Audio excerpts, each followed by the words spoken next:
Hari ni menu mudah-mudah deh, telur dadah. Tapi tak sepo demo deh. Telur dadah kuih minyak style kita deh. Kalau pian nak tengok cara-cara yo okey. Mari kita tengok sekali lah. Telur dadah kuih minyak kita mula-mula kita katak telur boleh makuk dulu dah.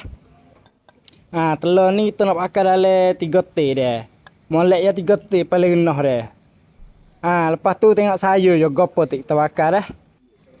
Sayur okey, cili api, terus masak, bawang merah. Lepas tu daun pakcik. Kalau pia ada daun bawang molek daun bawang. Ni kita tak ada, kita bakar daun pakcik rati dah. Lepas tu kita buh masuk dia telur semua dulu dah.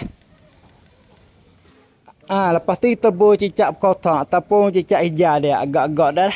Cah-cah dia dah. Lepas tu kita kucah telur dulu dah. Kucah wih telur tu ada sekali. Mau dah wih telur merah hacur dulu dah. Ni, taruh ni boleh dah ni telur kita. Lepas tu kita mai tengok cara-cara goreng itu lagu mana style kita dah. Mula-mula kita buh minyak masuk dulu dah. Masa ni kita buh banyak dulu minyak dah. Lepas tu kita tunggu minyak panas, koli panas molek dulu dah. Agak tu minyak dengan koli tu panas dah, kita cebok minyak tu baik. Cebok biar tu tinggal ada sikit sungguh ada. Ni, taruh ni padas dah ni. Agak tu minyak itu boleh dah. Kita ambil telur itu cedek saat ni kita buh masuk dah. Kau buh dah. Buh biar tu musing dia sikit. Biar tu ada bira-bira koli sikit ada. Biar lekat tu dah. Lepas tu kita slow api dah. Api ni kita pakai helih dah. Sebab kita takut lekat koli telur tu dah. Lepas tu kita pusing-pusing koli sikit nak telur tu masak rata dah.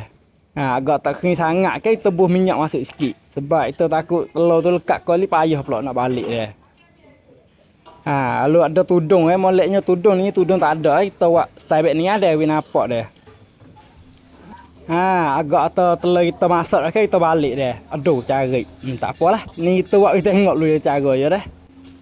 Lepas tu kita telur masak dulu sikit lagi belum kita nak kek dah.